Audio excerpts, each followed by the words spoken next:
শীতের রাতে গল্পটি শুনলে মাল আউট হয়ে যাবে। আমিও আমার দুহাত দিয়ে আরিফের কোমর জড়িয়ে ধরেছিলাম, কিন্তু যখন আমার মনে হলো আরিফ আরও কিছু করার চেষ্টা করছে, তখন আমি তাকে ধীরে ধীরে বললাম, আরিফ, দয়া করে দরজাটা বন্ধ করে দাও। আমার কথা শুনে আরিফ হেসে বলল, এখন এখানে কে আসবে? আমি ধীরে হেসে বললাম, তবুও তুমি দরজা বন্ধ করে দাও না, প্লিজ। আরিফ আমাকে ছেড়ে দিল এবং দরজা বন্ধ করতে গেল। ফিরে এসে সে আবার আমাকে তার দিকে টেনে নিল। যখন সে আমাকে তার বাহুতে জড়িয়ে ধরতে লাগল, আমি ধীরে বললাম, আরিফ, লাইটটাও বন্ধ করে দাও দয়া করে। হ্যালো বন্ধুরা, আজকের এই রোমাঞ্চকর গল্পে আপনাদের সবাইকে স্বাগতম। দীর্ঘক্ষণ একে অপরের মধ্যে ডুবে থাকার পর যখন সবকিছু হয়ে গেল, আমি তৎক্ষণাৎ আরিফকে পিছিয়ে যেতে বললাম। আমার হৃদয় জোরে ধড়ফড় করছিল এবং আমার শ্বাসও অনিয়ন্ত্রিত হয়ে পড়ছিল। আমি কোনো মতে নিজেকে সামলে নিয়ে আরিফকে আমার রুম থেকে বেরিয়ে যেতে বললাম। সে কিছু না বলে মাথা নিচু করে আমার রুম থেকে বেরিয়ে গেল। সে যাওয়ার পর আমি কাঁপতে কাঁপতে বিছানা থেকে উঠে বাথরুমের দিকে গেলাম। আমার মন দ্বিধায় ভরে গিয়েছিল। আমি ভাবছিলাম, একজন বিবাহিত মহিলা হয়েও আমি কি করে ফেললাম? একজন বিবাহিত মহিলা হয়েও আমি অন্য কারোর সাথে সম্পর্কে জড়িয়ে পড়লাম, আর সেটাও আমার থেকে 10 বছরের ছোট একটি ছেলের সাথে। এসব ভাবতে ভাবতে আমার হৃদয় আরও জোরে ধড়ফড় করতে লাগল। আমি কোনো মতে নিজেকে শান্ত করার চেষ্টা করছিলাম। যা হয়েছিল তা হওয়ার কথা ছিল না, কিন্তু এখন এমন পরিস্থিতিতে আমি আর কি করতে পারতাম? আমি বাথরুমে নিজেকে পরিষ্কার করলাম এবং নিজেকে একটি প্রতিজ্ঞা করলাম যে এখন থেকে আমি খুব সতর্ক থাকব। গোসলের পর আমি আমার শাড়ি পরলাম, চুল ঠিক করলাম এবং বিছানায় গিয়ে শুয়ে পড়লাম।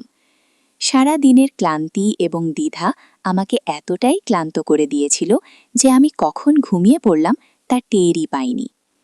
রাত প্রায় 12টার দিকে আমাদের দরজার বেল বাজল। আমি হঠাৎ ঘুম থেকে উঠে ঘড়ির দিকে তাকালাম। ঘড়িতে 12টা বাজছিল। আমি দ্রুত দরজার দিকে এগিয়ে গেলাম এবং দরজা খুলতেই দেখলাম সামনে সাবরিনা আপু দাঁড়িয়ে আছেন, আর তার সাথে তার ছোট ছেলে আরিয়ানও আছে, যে প্রায় 10 বছরের। সাবরিনা আপু আমাদের পাড়ার মহিলা, যার সাথে আমাদের ঘনিষ্ঠ সম্পর্ক আছে। আমি তড়িঘড়ি করে জিজ্ঞাসা করলাম, সাবরিনা আপু, আপনি এত রাতে এখানে কি করছেন? সব ঠিক তো? সাবরিনা আপু উত্তর দিলেন, প্রিয়া, আমার বাবার অবস্থা খুব খারাপ হয়ে গেছে। আমরা এইমাত্র খবর পেয়েছি এবং এখনই সেখানে যাচ্ছি। তুমি কি 2-3 দিনের জন্য আরিয়ানকে তোমার সাথে রাখতে পারবে? সে তোমাকে একদমই বিরক্ত করবে না এবং আমরা খুব শীঘ্রই ফিরে আসব। আমি তৎক্ষণাৎ বললাম, কোনো সমস্যা নেই আপু, এটাও তো আপনারই ঘর। আপনি নিশ্চিন্তে যান, আর আরিয়ানের কোনো চিন্তা করবেন না। আমি তার পুরো খেয়াল রাখব। সাবরিনা আপু আরিয়ানকে আমার কাছে রেখে তাড়াহুড়ো করে চলে গেলেন। আমি দরজা বন্ধ করে আরিয়ানকে নিয়ে ভিতরে চলে এলাম। আমি আরিয়ানের জন্য টিভি অন করে দিলাম এবং তাকে জিজ্ঞাসা করলাম, আরিয়ান, তুমি খাবার খেয়েছ? সে বলল, না খালা, এখনো খাইনি। আমি হেসে বললাম, ঠিক আছে, তুমি ততক্ষণ টিভি দেখো, আমি এখনই তোমার জন্য খাবার নিয়ে আসছি। আমি খাবার গরম করে টেবিলে রেখে আরিয়ানকে পরিবেশন করলাম। আরিয়ান খেতে শুরু করলো আর আমিও তার পাশের চেয়ারে বসলাম। আরিফ এখনো খাবার খায়নি এবং আমি নিজে তাকে ডাকতে যেতে চাইছিলাম না। আমি জানতাম আমি তার চোখের দিকে তাকাতেও পারবো না। আমি ভাবছিলাম, যা কিছু হয়েছে তাতে কার ভুল ছিল, আমার ভুল নাকি আরিফের ভুল? কিছুক্ষণ পর আমি আরিফের পায়ের শব্দ শুনতে পেলাম। তার পায়ের শব্দ শুনে আমি আমার চিন্তা থেকে বেরিয়ে এলাম। আমি তার দিকে না তাকিয়ে তাকে বললাম, আরিফ, তুমিও খাবার খেয়ে নাও, আমি খাবার গরম করে রেখেছি। সে আমার পাশের চেয়ারে বসল এবং চুপচাপ খেতে শুরু করলো।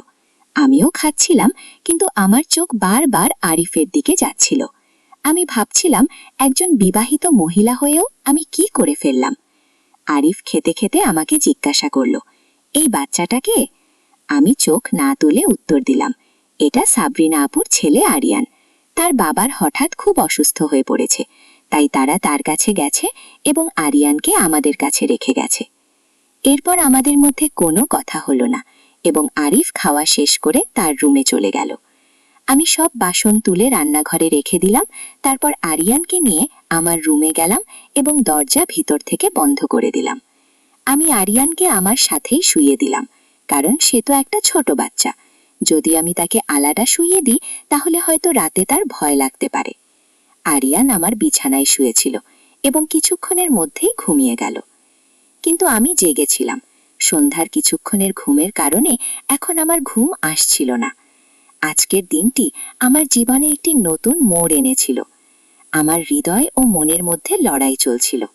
হৃদয় বলছিল যে আজ যা ঘটেছে তা সঠিক হয়েছে, অন্যদিকে মন এটাকে ভুল প্রমাণ করতে চাইছিল।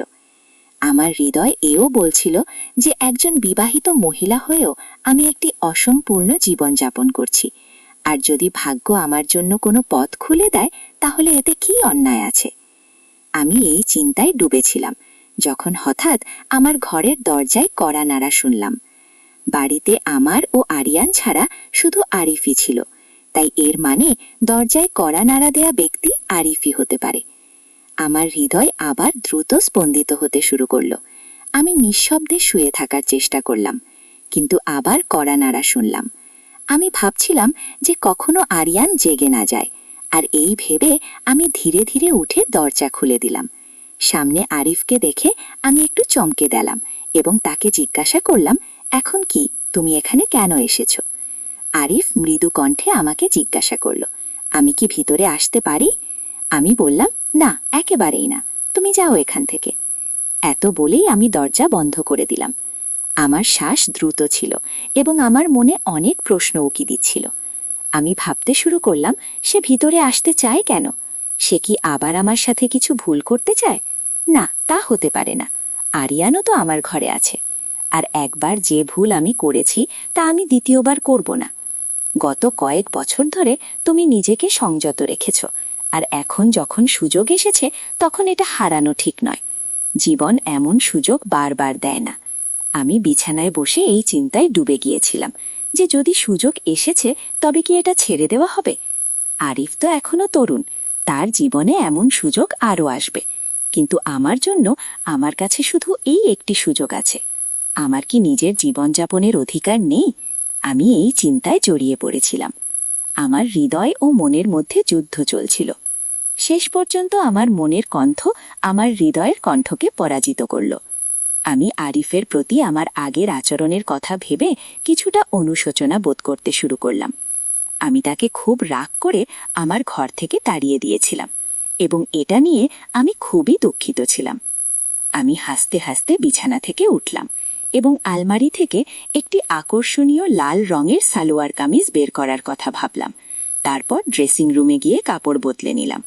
কাপড় বদলানোর পর আমি আমার ঘরে ফিরে এলাম এবং ঘরে এসে হালকা মেকআপ করলাম।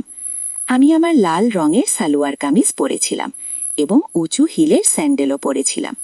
আমি খুব সুন্দর দেখাচ্ছিলাম এবং আমি ভাবছিলাম যে যদি আরিফ আমার উপর রাগও করে থাকে তবুও সে আমাকে এভাবে দেখে খুব খুশি হবে। আমি দেখলাম যে আরিয়ান গভীর ঘুমে রয়েছে। আমি ধীরে ধীরে আমার ঘরের লাইট বন্ধ করে দিলাম এবং দরজা বন্ধ করে সিঁড়ি দিয়ে উপরে চলে গেলাম। আমার হৃদয় জোরে জোরে ধড়ফড় করছিল। যখন আমি উপরে পৌঁছলাম তখন দেখলাম যে আরিফের ঘরের দরজা খোলা আছে এবং ভিতর থেকে হালকা আলো বের হচ্ছে। যখন আমি ভিতরে গিয়ে দেখলাম তখন আরিফ সেখানে ছিল না। তখন আমি পিছনে কারো পায়ের শব্দ শুনলাম। যখন আমি ফিরে তাকালাম তখন সেখানে আরিফ দাঁড়িয়েছিল। যখন আরিফ আমার কাছে এলো আমি সংকোচ বোধ করে জিজ্ঞাসা করলাম, তুমি এখনো ঘুমাওনি কেন? আরিফ এগিয়ে এসে আমার একটি হাত তার হাতে নিল। তার নিকটবর্তী হওয়ায় আমার হৃদয়ের স্পন্দন আরও বেড়ে গেল। আরিফ হেসে বলল, আমার বিশ্বাস ছিল যে তুমি অবশ্যই আমার কাছে আসবে। এত বলেই সে আমাকে তার দিকে টেনে নিল। আমি কোনো প্রতিরোধ ছাড়াই তার কাছে চলে গেলাম। আরিফ আমাকে তার বাহুতে জড়িয়ে ধরল এবং এই নিকটবর্তিতায় আমি একটি অদ্ভুত শান্তি অনুভব করছিলাম। আমি আরিফের বুকের মধ্যে আমার মুখ লুকিয়ে ফেললাম এবং ধীরে ধীরে বললাম, আরিফ, আমার খুব ভয় লাগছে। আমার এই কথা শুনে আরিফ আমাকে আরও বেশি ভালোবেসে তার বাহুতে জড়িয়ে ধরল এবং জিজ্ঞাসা করল, কি নিয়ে ভয় পাচ্ছ? আমি তার বাহুতে খুব অস্বস্তি বোধ করছিলাম, কিন্তু একটি অদ্ভুত আকর্ষণও অনুভব করছিলাম। আমি ধীরে ধীরে বললাম, কেউ আমাদের দেখে না ফেলে? যদিও আমি তখনও কিছুটা উদ্বিগ্ন ছিলাম, কিন্তু আরিফের বুকের কাছে লেগে থাকতে পেরে কিছুটা শান্তি পাচ্ছিলাম। সে ধীরে ধীরে আমার গলায় তার মাথা রাখল, যার ফলে আমার হৃদয় দ্রুত স্পন্দিত হতে লাগল। আরিফ তার মিষ্টি কণ্ঠে বলল, আজ তোমার সৌন্দর্য একটু বিশেষ লাগছে। আরিফের ঠোঁট আমার গলায় এবং তার একটি হাত ধীরে ধীরে আমার কোমরের চারপাশে ঘুরছিল। তার এই নিকটবর্তী অনুভূতি আমাকে পাগল করে দিচ্ছিল, কিন্তু আমি নিজেকে নিয়ন্ত্রণ করার চেষ্টা করছিলাম। আমি আগে কখনো এমন কিছু অনুভূত করিনি। আরিফ আমাকে চুমু দিয়ে বলল, তোমার সৌন্দর্য আমাকে আহত করেছে। তারপর সে তার হাতে ধরা গ্লাসটি আমার ঠোঁটের কাছে এনে বলল, এতে যা আছে